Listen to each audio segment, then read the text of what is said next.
Hello everyone, my name is Rajveer Desai and today I am going to explain the concept of train, test, split and data leakage in deep learning. So why do we need to split our data? The answer is very simple. Our goal is not just to make the model perform well on the training data, but also to make sure it works on new and unseen data. If we don't split the dataset, the model may simply memorize the training data, which is called overfitting. That's why splitting helps us to check if the model can actually generalize. But there's also a risk called data leakage. This happens when information from the test or validation set accidentally gets in the training set. Data leakage makes accuracy look unrealistically high in testing, but the model fails in the real world situation. For example, if we train a medical model using test results that are only available after diagnosis, the model may appear perfect in lab but will fail in real practice. That is why train, test, split, and avoiding data leakage is very important. Now let's understand what these concepts actually mean. The training set is the part of data used by the model to learn patterns. The validation set is used for tuning hyperparameters, checking overfitting, and selecting the best model. The training set is completely separate and used only once at the end. Check the performance of the model. Usually, the dataset is divided into ratios like 70% training, 15% validation set, and 15% testing set, or 80% of training, 10% of validation, and 10% of testing. Now, what is data leakage? It means that some of the information from the test and validation set has leaked into the training stage. This happens by three ways.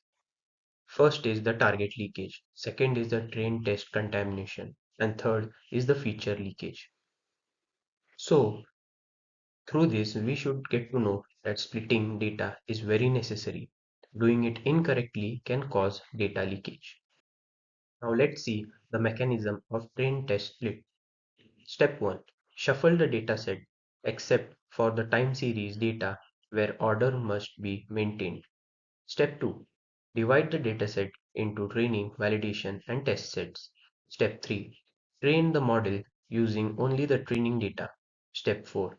Use the validation set to tune hyperparameter and check performance. Step 5. Finally, use the test set once to measure the real accuracy of the model. Now, how does data leakage happen?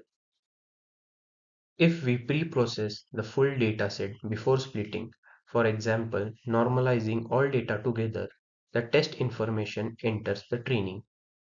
If we duplicate the records, appear into both train and test sets. Third one is if the features indirectly give away the label.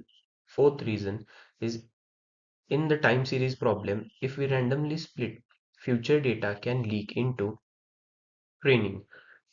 For example, if we normalize the whole data set before splitting, the test data has already influenced the model, which is a leakage. Now let's look at the challenges. If splitting is not done properly, the model may overfit. Data leakage makes accuracy look high, but the model fails in the real world deployment. If splits are not balanced, the results will be misleading. In time series data, random splitting is wrong because it allows the model to use future information. For example, if we predict stock prices by splitting randomly, the model will see future prices and perform unrealistically well, but in the real world trading, it will fail. To summarize, train test split is essential to make sure models generalize and don't just memorize. Data leakage is a serious problem that makes results look good on paper but bad in practice. Common causes include pre-processing before splitting, duplicates, and random splits in time series data. To prevent this, always split properly, pre-process only on training data, remove duplicates, and use chronological and stratified splits where needed.